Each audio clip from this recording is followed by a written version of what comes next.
तो chapter number 2 है दी Russian revolution. Revolution मतलब होता है क्रांति।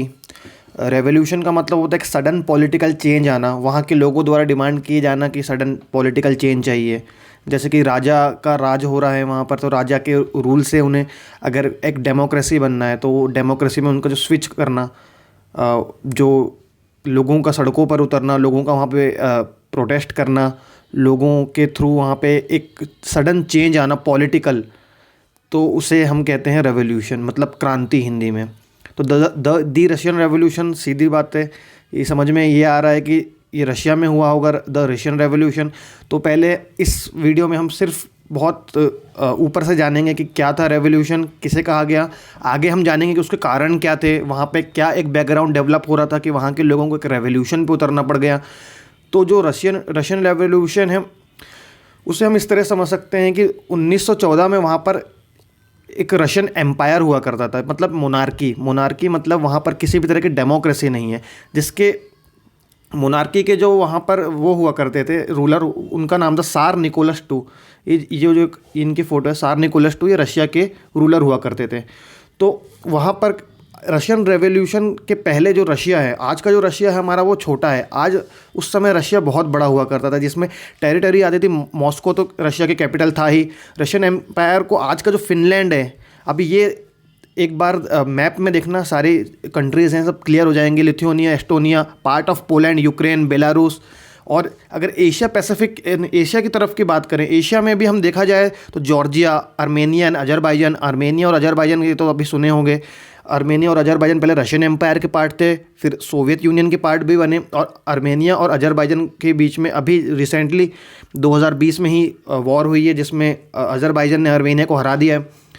और द मेजॉरिटी ऑफ रिलीजन, देखो वैसे तो रशिया में मेजॉरिटी का जो रिलीजन था वो था ऑर्थोडॉक्स क्रिश्चियनिटी। लेकिन क्या था, वहाँ पर बहुत सारे डाइवर्सिटी थी।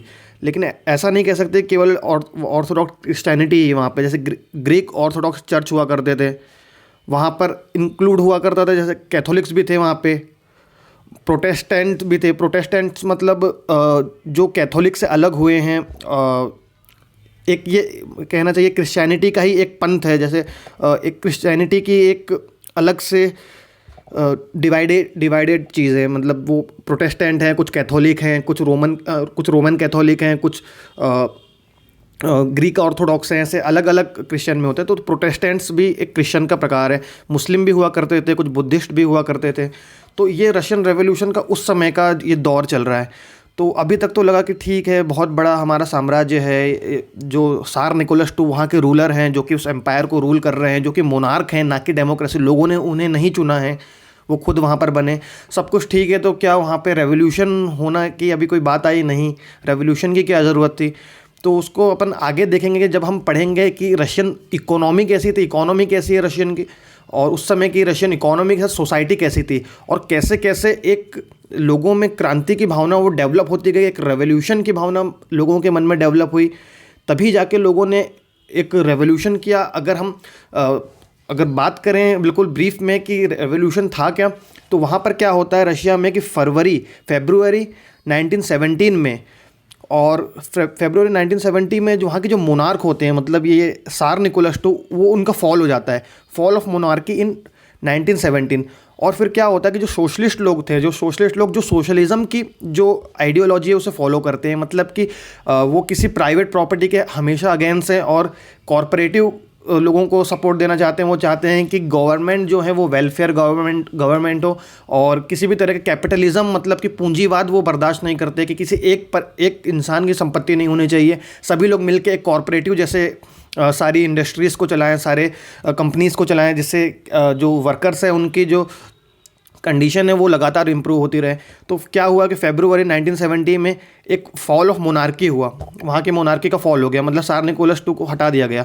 अब हम ये देखते हैं कि आगे हम देखेंगे कि कैसे हुआ, सोसाइटी क्या थी, क्या अनएम्प्लॉयमेंट वहाँ का इशू था, क्या हंगर वहाँ का इशू था, लोग इतने गुस्सा क्यों हुए, क्या फिर सोशलिज्म की जो विचारधारा हमने यूरोप में फैलती हुई देखी, सोशलिज्म की जो विचारधारा है वो जैसे आइडियोलॉजी यूरोप में फैल रही है, वो उसकी जो लहर है वो कार्ल मार्क्स के थ्रू पहुंची रशिया तक भी। तो लोग, वहाँ के लोगों ने भी ये जाना कि अरे वाह, ऐसा भी होता है कि सभी लोग मिलके एक कंपनी को चलाएं और वर्कर्स आपस में मिलकर ही पूरा प्रॉफिट बांटे, मतलब वर्कर मेहनत करने के लिए केवल सैलरी नहीं, जितनी मेहनत करेंगे उतना प्रॉफिट भी लेंगे वहाँ से, तो वर्कर अपना पूरे मन से काम करेगा और उनके लिविंग स्टैंडर्ड भी बहुत अच्छा होगा। तो वहाँ धीरे धीरे वो जो सोशलिज्म की सोच है वो सोशलिस्ट लोगों के द्वारा रशिया में भी पहुंची। इसमें मेन थे कार्ल मार्क्स भी उसमें मेन थे, जिन्होंने तो पूरा कम्युनिज्म और सोशलिज्म को रशिया तक पहुंचाया।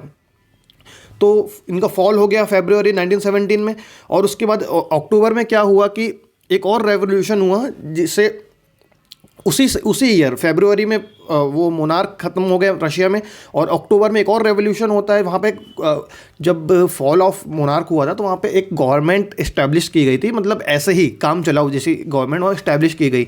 लेकिन अक्टूबर में क्या हुआ, एक और रेवोल्यूशन हुआ, और वहाँ की जो सोशलिस्ट लोग थे सभी ने उन्होंने टूक ओवर कर दिया उस गवर्नमेंट को, और उन्होंने अपने रशिया को एक सोशलिस्ट कंट्री बना दिया। अब आगे उन्होंने कैसे रूल किया और रेवोल्यूशन के पहले इनका फॉल क्यों हुआ सार निकोलस II का, उन्होंने कैसे आगे चल के एक कम्युनिज़्म के रूप में रशिया को बदला, वहाँ के लोग परेशान क्यों थे, इनका फॉल क्यों हुआ, ये सारी चीज़ें हम आगे डिटेल में देखेंगे जब हम रशियन इकोनॉमी को जानेंगे, रशियन सोसाइटी को जानेंगे। अगर ये मैप देखें उस समय का ये रशियन एम्पायर है, यहाँ पोलैंड आता है, ये काफ़ी बड़ा था। ये फ्रांस है, यहाँ ये जैसे कि यहाँ से सबसे पहले फ्रेंच रेवोल्यूशन के सोशलिज्म की जो शुरुआत हुई वो ऐसे आगे बढ़ी, तो ये रशिया तक भी पहुँची। ये यहाँ कहीं मॉस्को है, तो रशिया तक भी पहुँची। यहाँ के लोग इन्फ्लुएंस, यहाँ पे व्यापारी जो आया करते थे और लोगों के विचार यहाँ पे तक पहुँचे, तो यहाँ रशिया के लोगों को भी लगा कि नहीं, हमें भी अब बराबरी की बातें करनी चाहिए। तो आगे चल के हम ये देखते हैं, हम लेक्चर में देखेंगे वहाँ की इकोनॉमी कैसी थी, वहाँ की सोसाइटी कैसी थी। इस लेक्चर में इसलिए इंक्लूड नहीं कर रहा हूँ क्योंकि मैं इससे ब्रीफली अच्छे से बहुत डिटेल में समझाना चाहता हूँ, क्योंकि Russian revolution one time topic, अगर एक बार आपको समझ में आ गया तो आपको लाइफ टाइम इसमें कभी प्रॉब्लम नहीं होगी। रशियन रेवोल्यूशन आपको हर चीज़ में साथ आएगा। अगर आप स्कूल एग्ज़ाम कर रहे हैं उसमें आपको मिलेगा, अगर आप किसी UPSC PSC या फिर किसी भी स्टेट सर्विसेज का एग्ज़ाम दे रहे हैं तो भी वो आपको ज़रूर ये इसके क्वेश्चन आपको देखने मिलेंगे। बहुत एक इंपॉर्टेंट टॉपिक है वर्ल्ड हिस्ट्री के पॉइंट ऑफ व्यू से। तो आगे का हम नेक्स्ट लेक्चर में देखते हैं।